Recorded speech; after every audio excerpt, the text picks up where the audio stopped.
Jamie back with Inky and Scrappy's Let's Start Stamping series. So today I think I'm going to do infinity shaker. It's the easiest type of shaker to do. And so I think that's where I'm going with this one today. Possibly. Maybe. We're gonna not really use a sketch today per se, but keep this one in mind. It's kind of, you know, a simple layout. The other one the one that we've been doing will work kind of with this one as well, kind of that focal point, and then of course a sentiment. So kind of keep those layouts in mind. That's kind of where I'm headed, I think. I'm not exactly sure. We'll make it up as we go, right? So we're gonna start by, you know, picking our stamps and going from there. So for inks, I'm going to try to do some watercolor today. We will see how it works, and if it doesn't, I will scrap it, start the video over, and you'll never know. That's how I roll. So I pulled out my bigger ones just because it's easier for me to use them if I'm doing broad areas, and I have them in the distress ink, so I'm going to use my bigger ones. But the little ones will work fine for this. It just takes a little bit more time.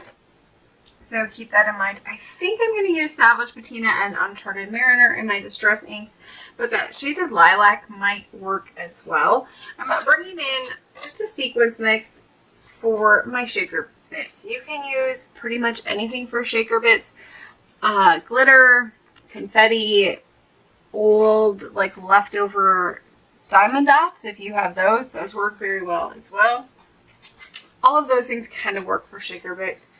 Clay bits, I don't know, there's an array of things that you can use for shaker bits out there, but I just brought in I think this one's called purple something. It's a purple mermaid mix from, I want to say it's a Brutus Monroe one that I got many moons ago. Yes, that's what it says. Brutus Monroe mermaid mix. Many moons ago in a monthly kit. So I'm going to pull that one in today, you know, because I have a lot. I also made myself some stencils. These ones are, so Lawn Fawn has some stitched wavy border dies.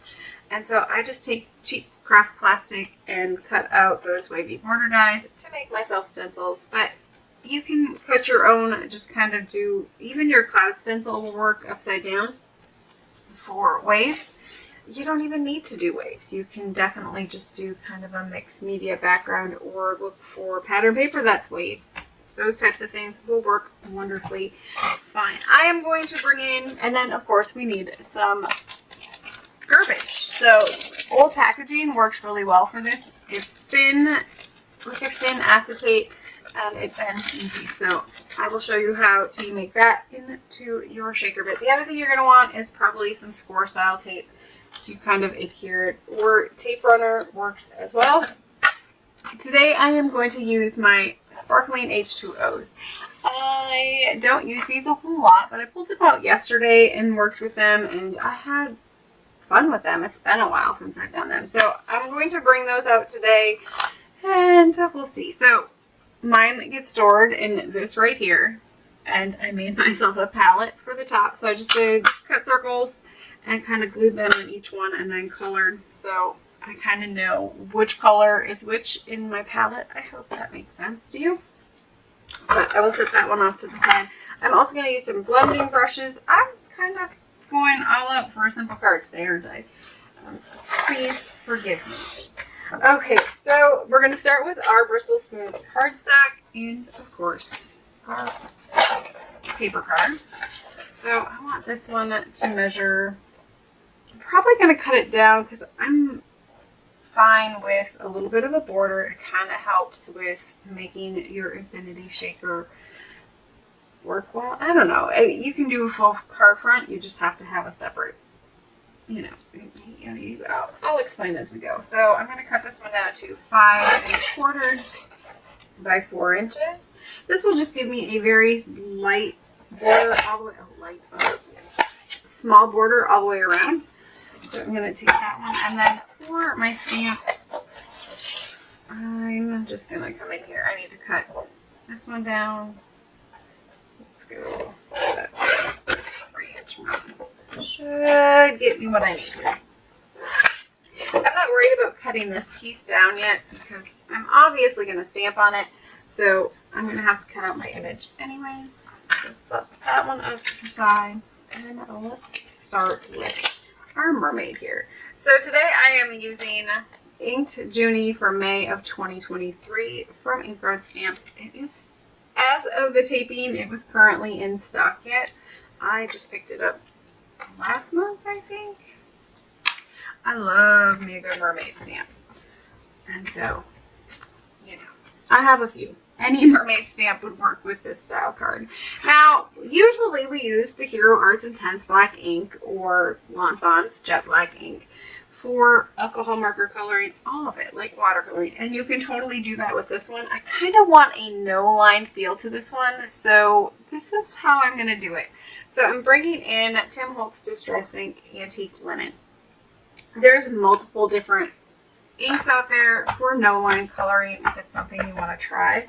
No-line coloring is not, can I say for the faint of heart? It does take some practice. It does take some time. And if it's a hot mess, we'll go back and we will just do, you know, the Hero Art stuff and call it from there. So you can't really see, you can see your image, but you can't see it greatly, I guess. I don't know. I just make sure that everything is pretty much covered. You could definitely restamp it if you feel that you need to restamp it.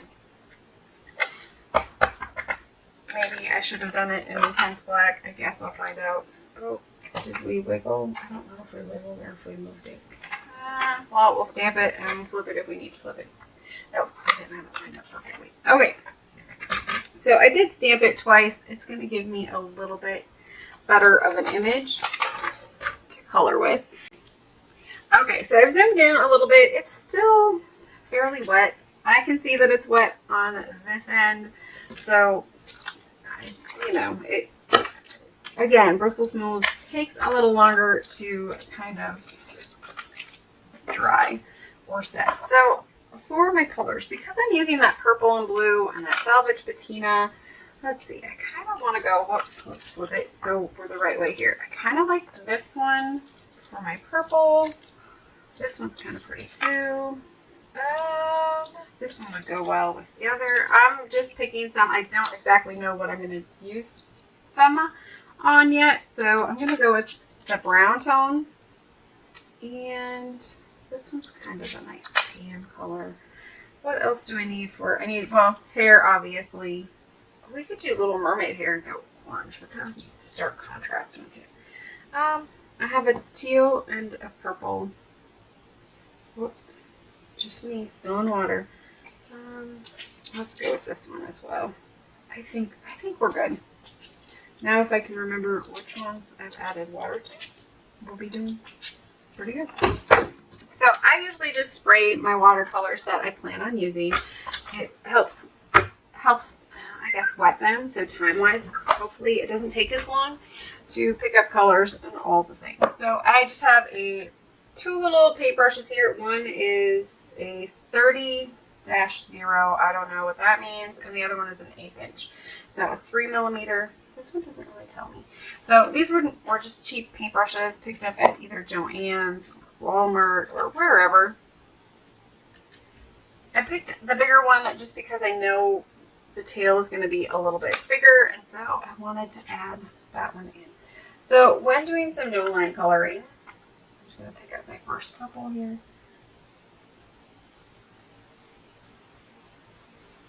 It really is just about staying inside that line, making that line maybe a little bit sharper, going along it with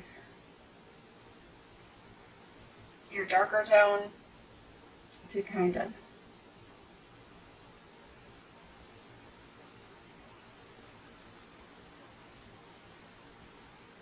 and by using Distress Antique Linen, it's actually gonna, a lot of times it will kind of just fade into, because it's water reactive, it will kind of fade into your watercolor.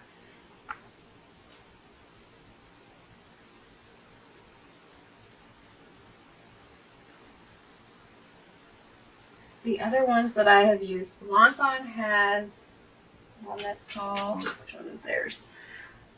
Not River Rock. I don't remember what theirs is called. I do have Ink on 3s, which is, I'm trying to think which one that one is, what that one is called. Ink on 3s is called Fade Out ink, I think. And so it's supposed to kind of like blend with your colors that you're using over the top of it. So it kind of gives it a little bit darker hue. I think it works out all right. Do I want to do, let's do the darker purple with the tail. I'm probably going to come in with, once it's dry, and do some of the other ones. So I'm picking up that darker purple, and I'm just going to kind of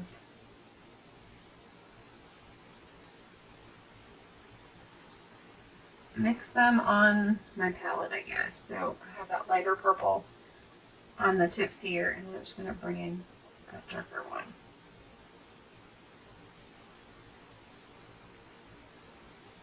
This is probably when I should have done it sped up mode because it takes me a long time to watercolor when I do not. Do as I say, not as I do. The other thing with watercolor is it forgiving? Not necessarily forgiving, I guess. I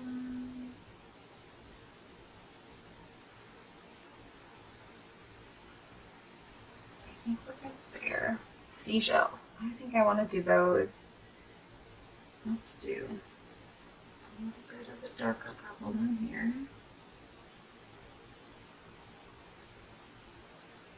Probably should use my small brush and not my big brush for this one because it's going to take forever for it to dry. Okay. I'm going to pick up that tealy color. You can see that green there. I'm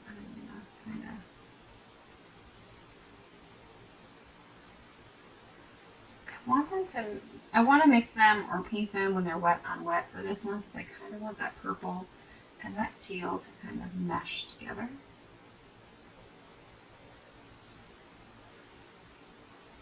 Let's see what I can.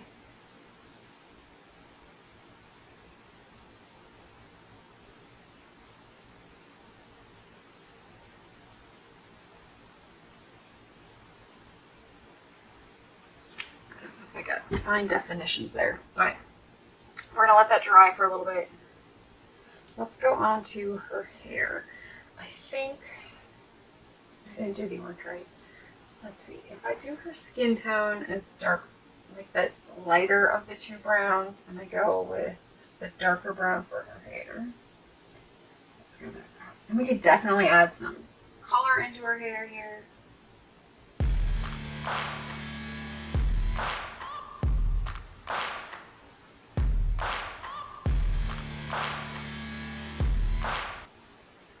So I'm going to pick a couple of strands to go with my direct color. So they're darker, they're going to look darker.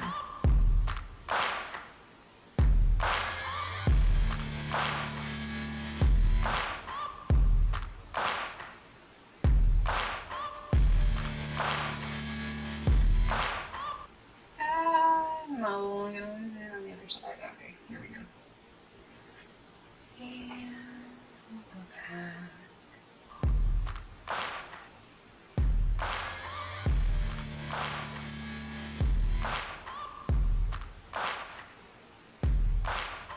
So don't feel like you need to do, you know, a no line coloring. It's just a technique. It's not, you know, it's not for the faint of heart for sure. I'm probably going to end up doing this one as a sped up version. It is not going to be my other one, is it?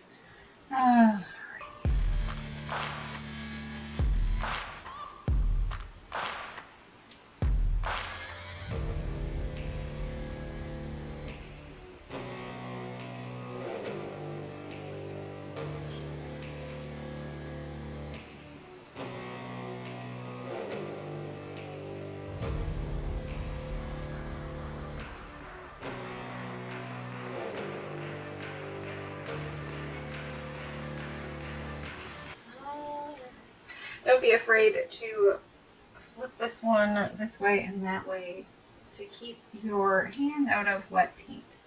It's usually my biggest mistake when it comes to working with all the wet things, right?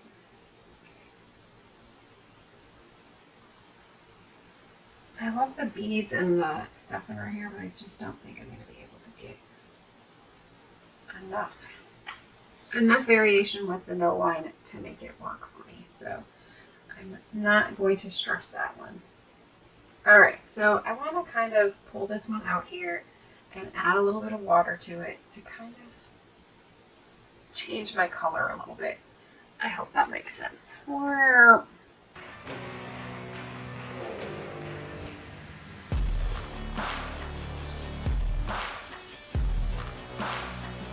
So this is going to help lighten it a little bit, give me a little bit more variation in my color palette. It's exactly the same color, but with watercolor you kind of get,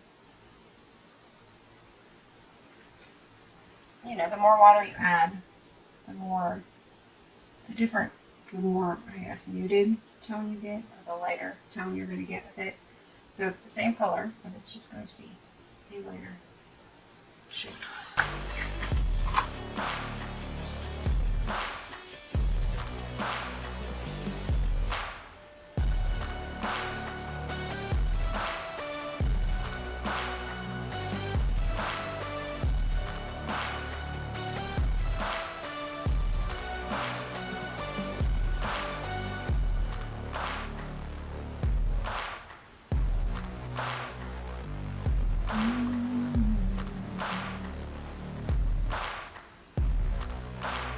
Purple's still wet, so I'm trying to avoid it and not get too close here.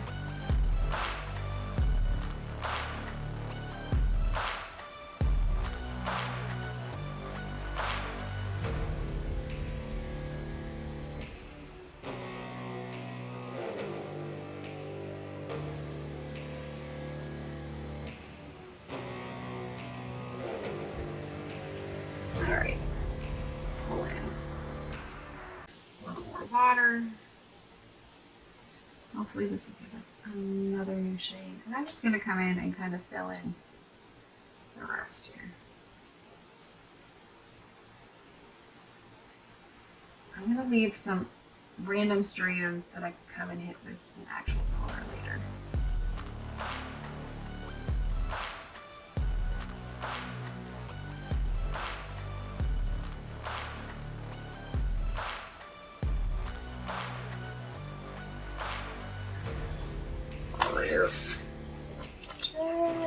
Probably could have cut it. Let's see, that one is color, that one's color.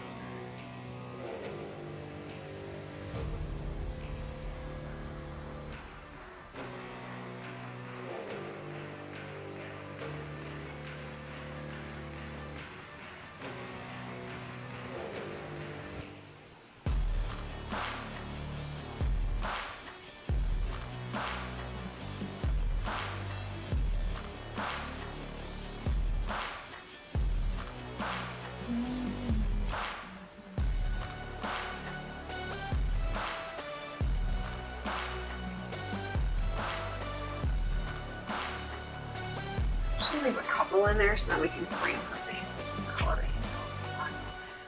Let's see. Okay.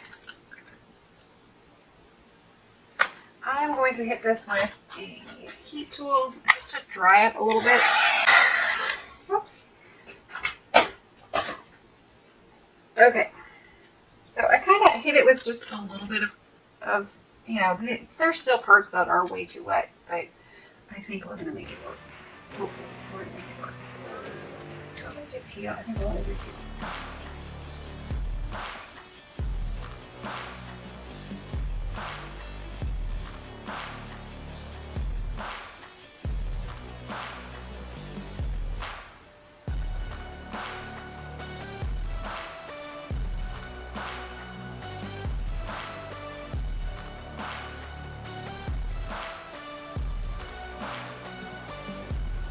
Ooh, I like that. Okay.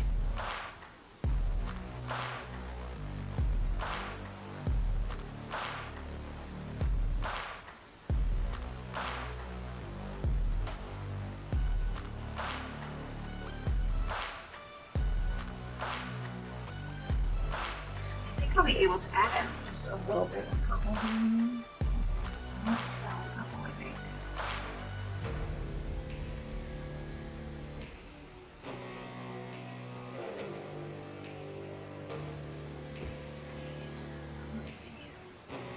that one purple.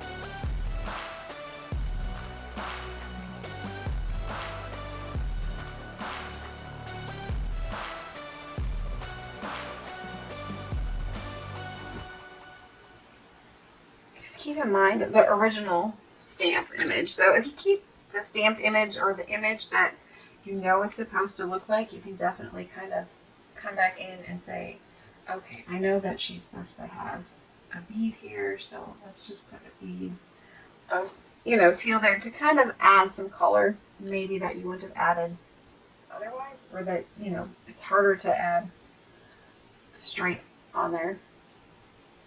Let's go. Add my purple in here.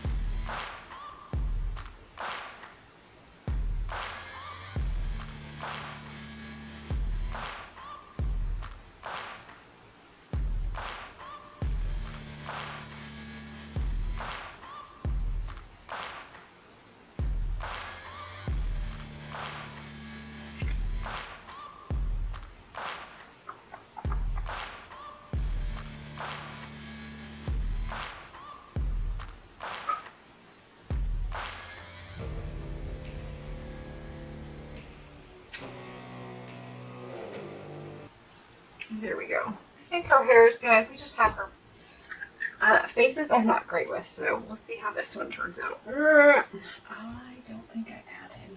I need to add a little bit of water to a pink. Lips. I need some lipstick. Okay. I'm going to start with skin tone, and then we're going to, you know, hope from there, right?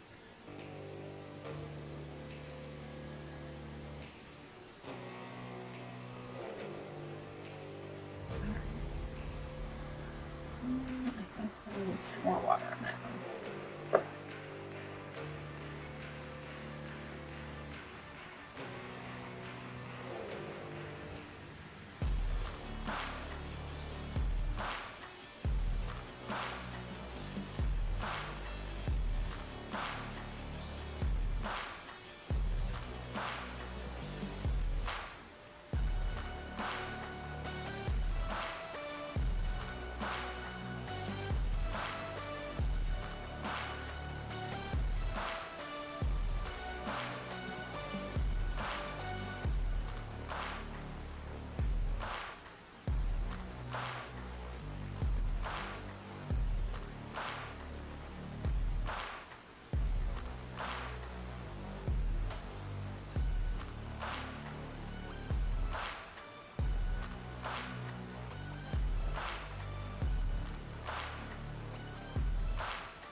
Go darker with my undershadow here, because I know this is going to be maybe a little more shaded.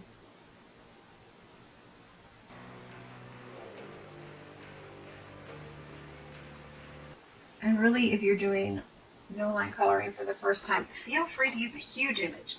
Those tend to be easiest to do. Faces are not very easy. Flowers are, you know, a lot easier.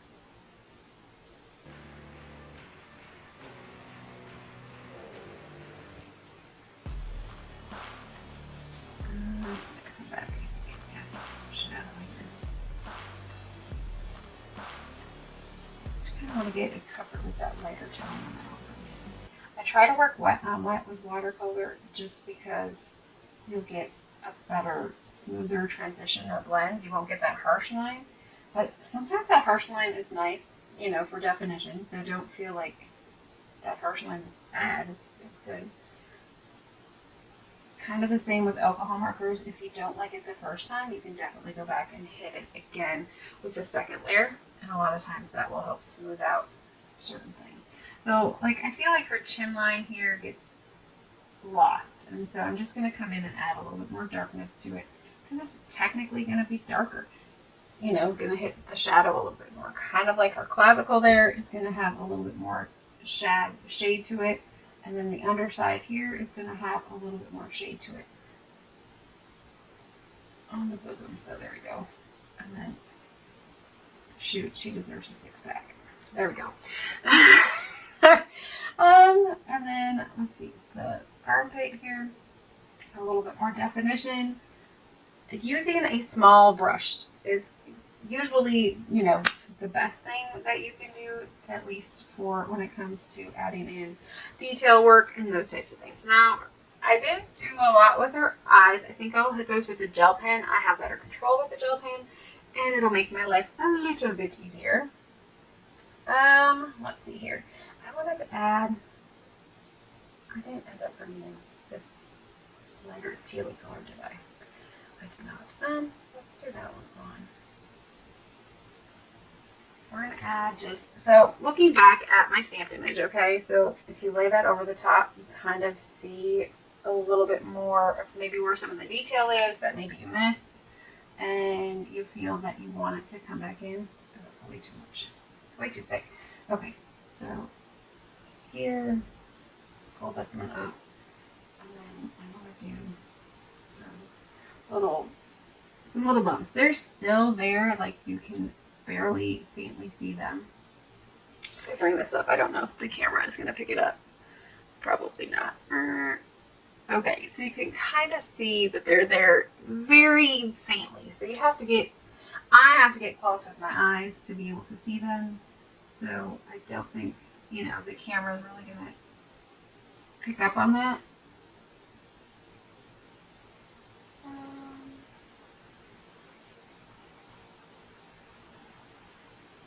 And you wouldn't have to do steals. You could definitely do dots here. I'm adding in extras, some that probably weren't there.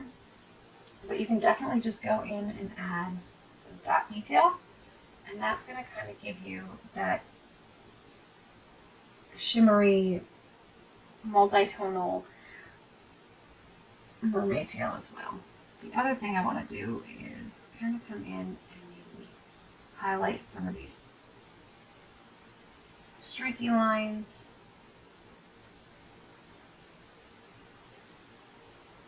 Maybe outline the outside and crisp those up a little bit. Don't feel like you have to do that. This is just me being extra.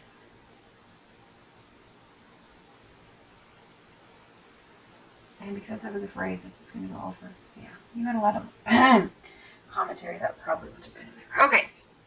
So, for the most part, I think I'm happy with how this one turned out.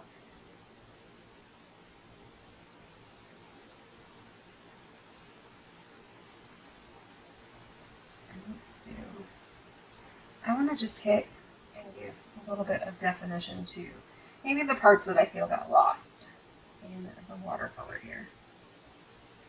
And let's go.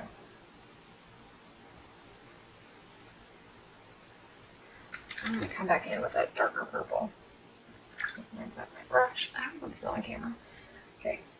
I still have teal in there. I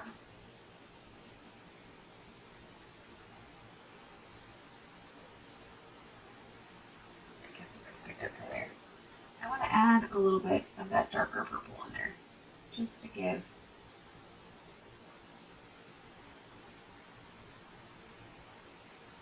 and you can do this with alcohol markers as well. If you're just coloring it with, if you stamped it in black and you're just coloring, adding with your alcohol markers, just adding little dots will help give you some of that texture and that detail that maybe you feel that you lost or that's not there.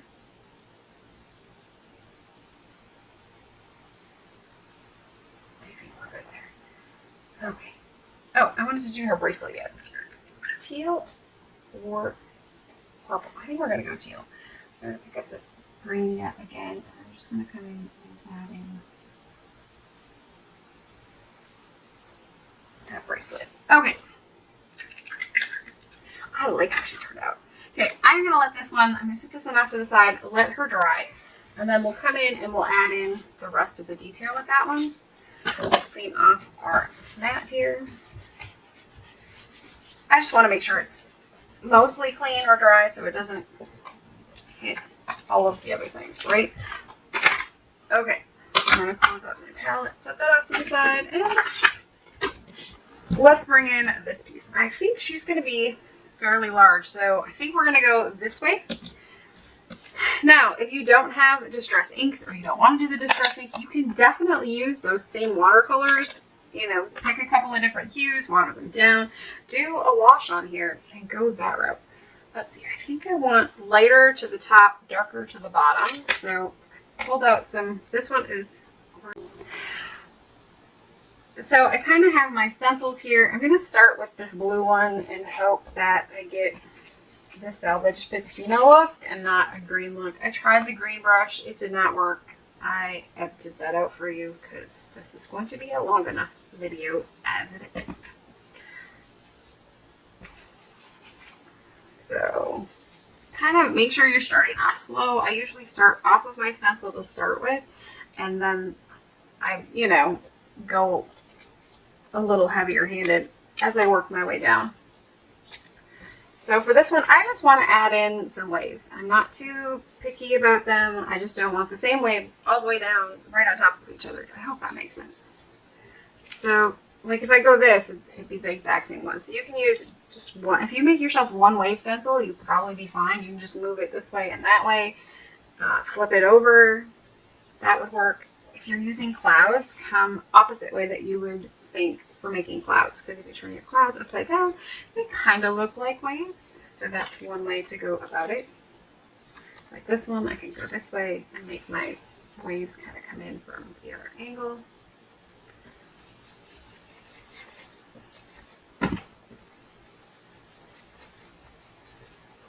And I'm going to switch to the darker tone. Now this is super dark, right?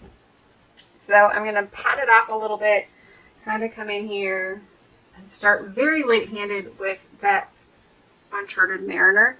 It's just a lot darker shade than the other one. So I know that it's a lot darker shade and I don't want to overpower my Salvaged Patina. So the other thing you can do is go up and over your other ink layers. So by going up and over your other ink layers, you're just adding more ink on top. So where it's lighter, it'll stay a little bit lighter as long as you're not going with a super heavy hand. That lighter will stay lighter and that darker will continue to get darker as you continue to add more layers on top of. I'm going to actually pick up from my mat here. Okay, wasn't quite enough. All right, I'm running out of room. Okay. And then for my final one, I'm just going to come in and kind of hit this one a little bit more on the bottom. Now I can go over this whole thing with whatever's left on my brush. Pick up a little bit from your mat.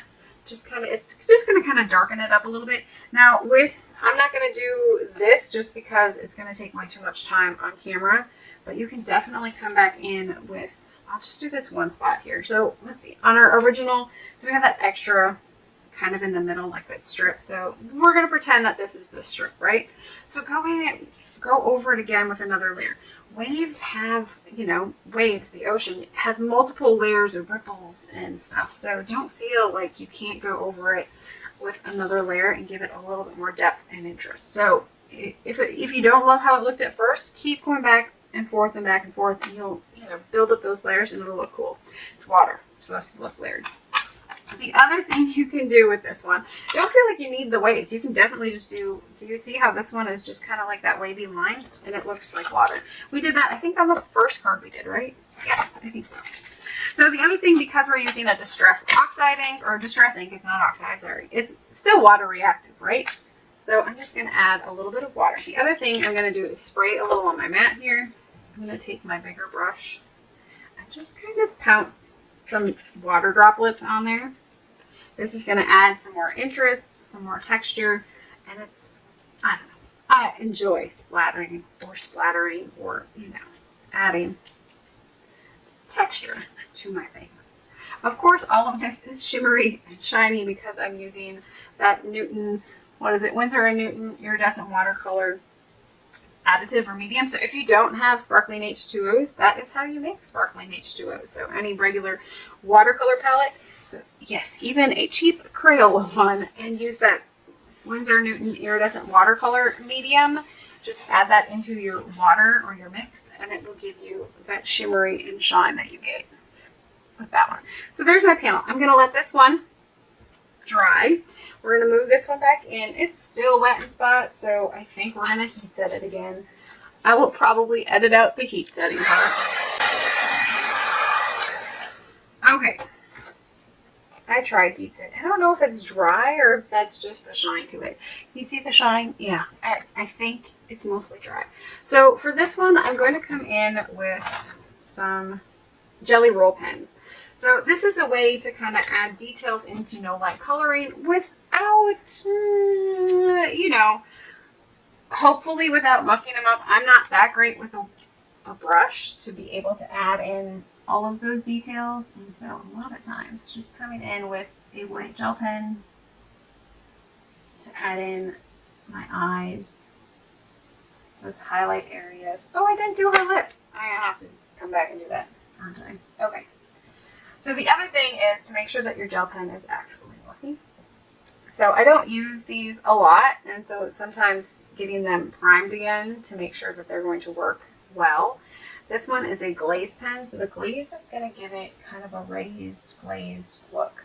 So see how it starts kind of gray and doesn't disintegrate. See how I'm ending here with like a deeper, darker black, and it's kind of puffy. So for this one, I'm just going to come in here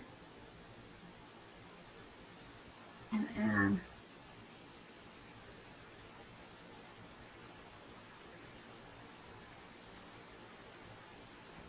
that black in. I'm going to let that dry a little bit here. I missed a white spot. So at least she's got eyes, right?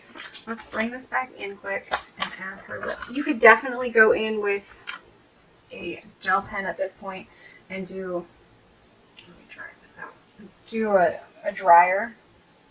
Which one did I end up going in? And what lip? I don't remember. Oh, here we go. This one. Is that the one I did? Yeah. Okay. Going in with something that is going to be a little bit more controllable.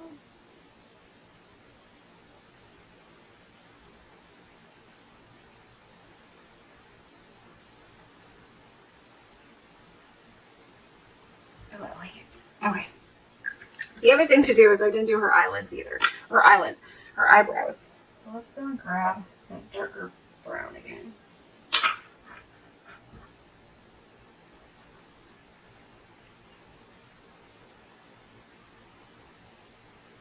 And give her some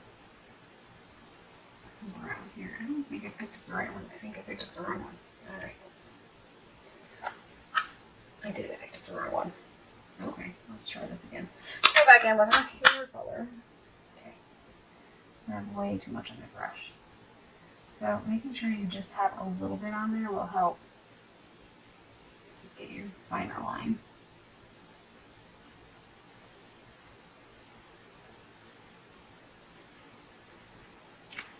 You could definitely go in and add eyeshadow if you're feeling adventurous. Okay, I am going to cut this out. I'm thinking we're gonna turn off the camera for this part because it's just me fussy cutting.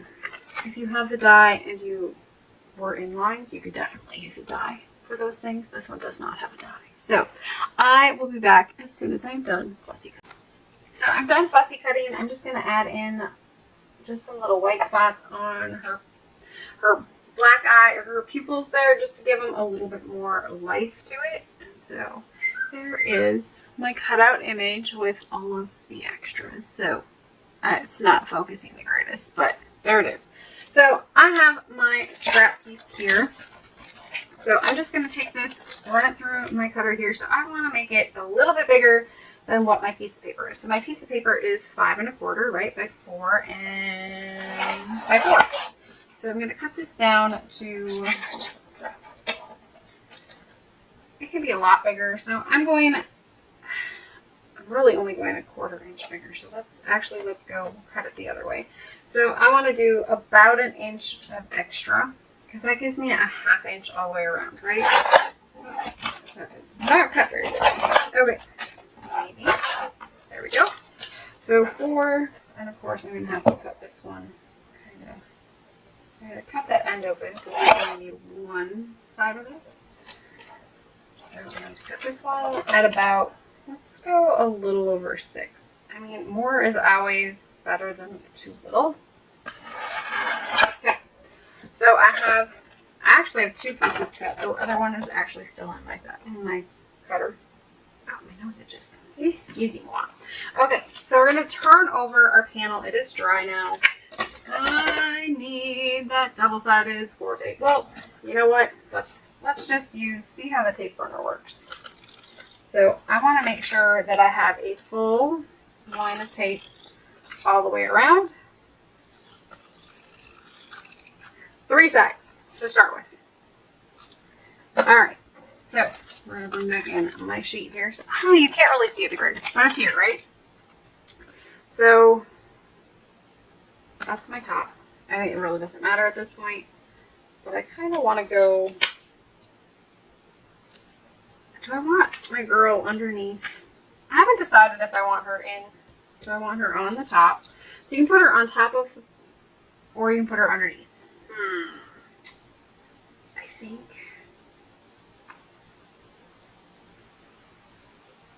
think I should put her in the water, shouldn't I? So I'm going to do that first. Disregard my tape. Okay. Do as I say, not as I do. So, okay, if you want your image underneath or in your shaker mix,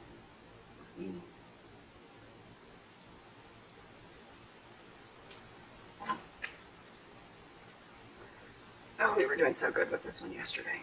Okay, so I switched my top pieces here because when I do card proofs, they always get like zoomed up. We only use them like once every month, right? And so the other ones were just in the butt.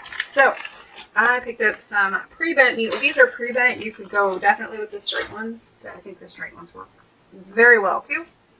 But this way I can just switch out. If you struggle, usually I don't have an issue with my bigger, my regular bottle, like this one, with the tip getting too clogged that I can't get it open because I use it frequently. But if you don't craft on the regular, it is a struggle to keep. I find it is a struggle to kind of keep those open. Does that make sense? Or, so they get plugged. So this kind of alleviates that fact. Okay, so I have her on there. She is I'm just going to press down from the back side because I forgot. Okay, so I have a good 1/2 inch all the way around. Now for my corners here, I just want to kind of clip them this way. This is just going to get rid of some of the bulk. Keep in mind that I don't want to cut them too small, but I want to cut them small enough, right? So I'm going to start by bending up the bottom half here and hitting that glue piece. And then I'm just going to add just a little bit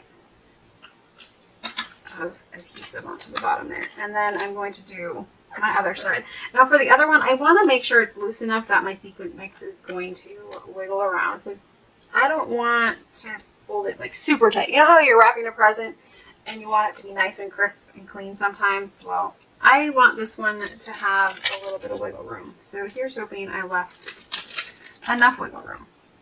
So we still have a top one, and I didn't clip those. I guess I should have done that already.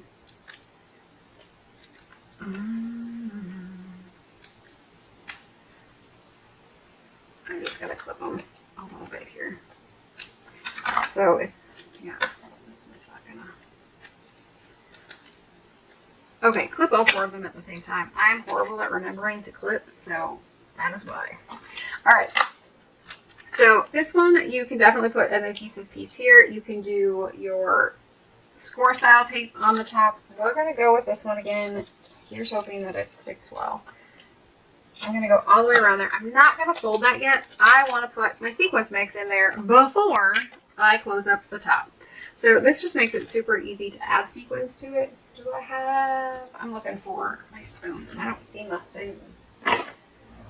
Where, oh where did Jamie hide all of her things? I've been scrapbooking lately, and so I haven't really been card making. But the month of June was me trying to catch up on some scrapbooks. I did get quite a few done, to be honest. So I'm not seeing it. Okay, well, usually I go with my little spoon, and it kind of helps me measure it out. That is way too much. That's why I use my spoon. Okay, let's go a little bit more.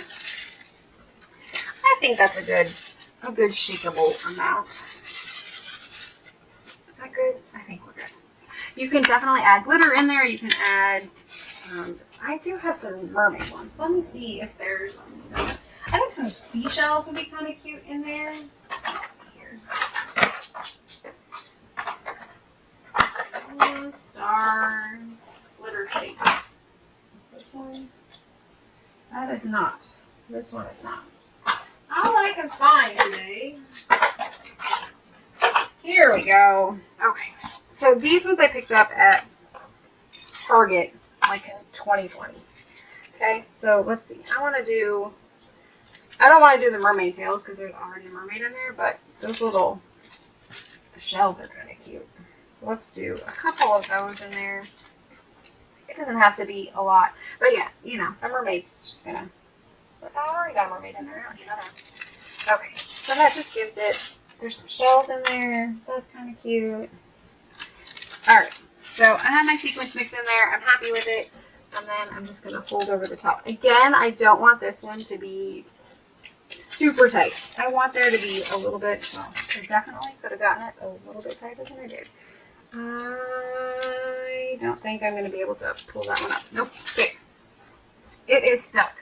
If I like it or not, it is stuck. Okay. So there is my shaker front panel. Let's go. I have a dark purple card base. I think that's going to look good on. Okay. So I have my shaker bits and my full panel front with my little mermaid in there. And I'm just going to use glue to seal this up. You could definitely just use your score style tape or your tape runner. Once again, I like to run a bunch of glue on all of it because I want to make sure that it's going to stay sealed and nothing's going to get out. This one tends to be better about staying sealed and nothing getting out than the other one where you build your shaker with foam tape. This one is definitely the fastest shaker style card. Alrighty, so there we go. I'm gonna sit here and shake it for about 10 minutes, just so you know, because yeah, I like shaking it. So for this one, let me grab. Oh, you know what? Let's just go with white. I'm gonna go with my white paper. I'm just gonna use my Salvaged Patina. Do I want to Salvaged Patina with that one? Purple. Let's do the Salvaged Patina. And I'm just gonna kind of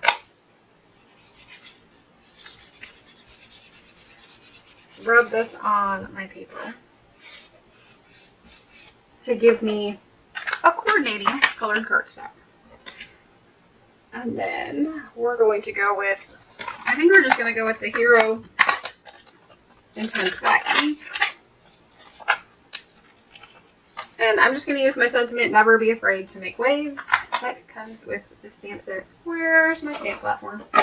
And then we have the stamp platform here.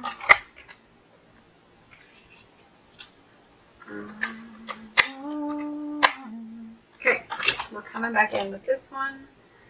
And I'm going to cut this one down. I'm not going to use the whole, so I kind of want to line it up because it's going to be easier. If you have die cuts and you have sentiment dies, that works very well. You don't have to make sure that it's lined up straight. It's not straight, but I'm going to press this down and then I'm going to straighten it this way. So using my grid mat is usually the easiest way to make sure it is straight. And then I'm just going to come in here with my intense black ink. And then I'm going to double this one at least, maybe even triple stamp it, because it's going on top of that distress ink that's kind of still looking like it's wet. And then I would set this off to the side, let it dry before I attempt to do the cutting.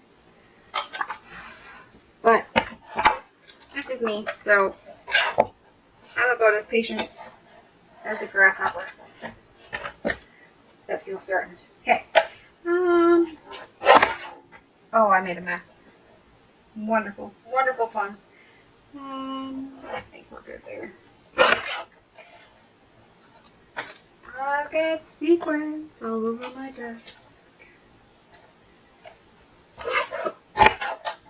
And then I'm going to flip it. I always use the guide on this one as kind of my measuring judge. So if I put my sentiment right up to the edge of the plastic guide on here, it's just a really kind of a nice even, and then you get the same distance on this side. I did not do that on this one, but I did that on the top.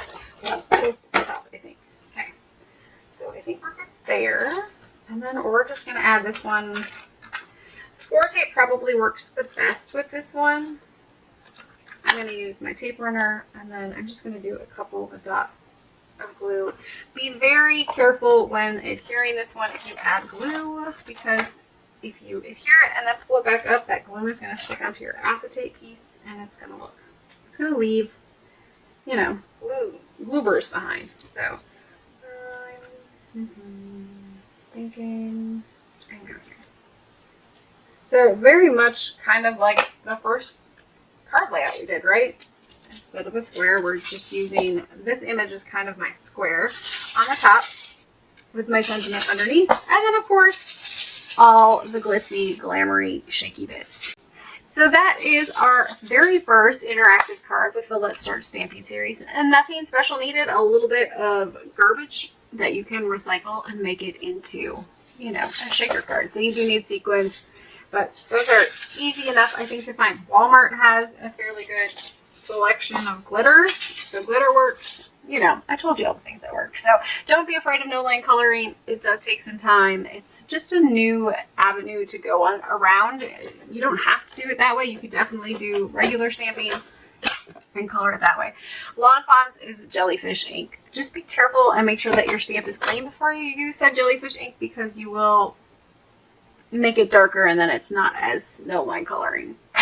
Ask me how I know.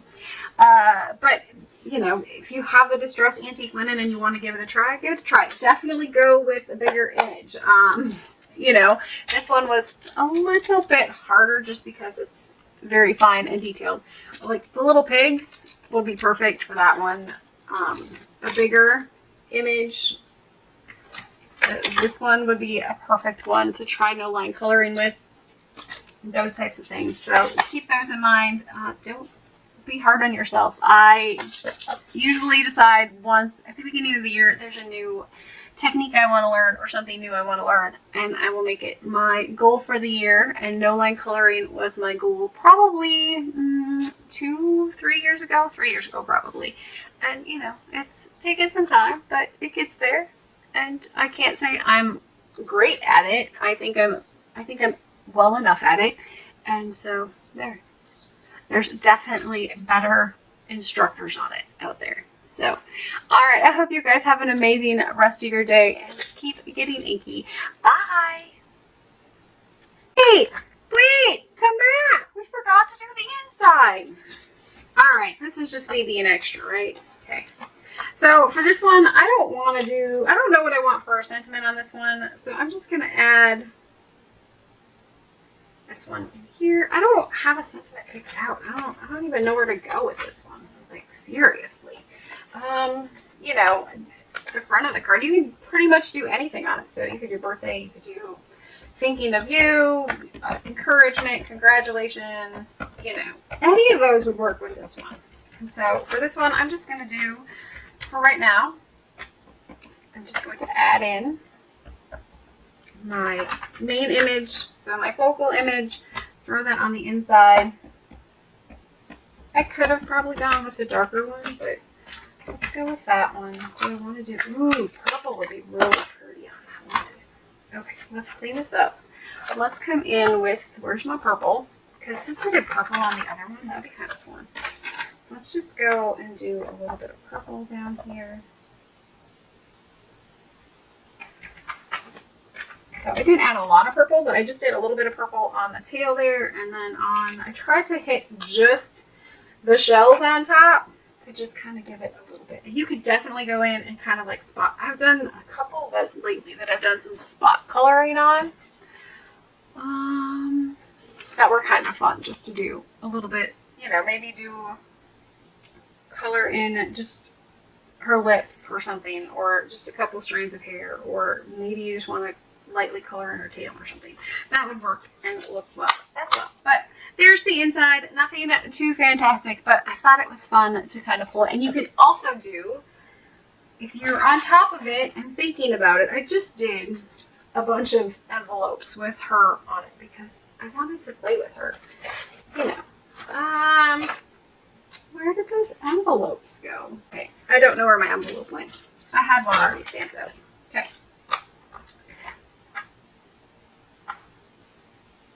But you could definitely do, I tried to hit over to the side so your stamp might be on top and leave enough room for your, if you're mailing it, for your mailing address.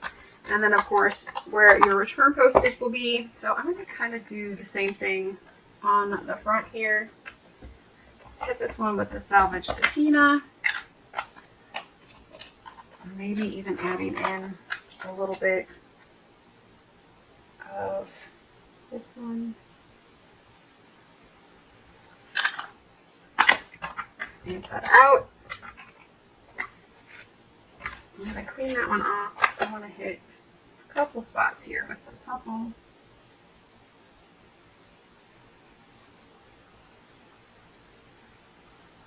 And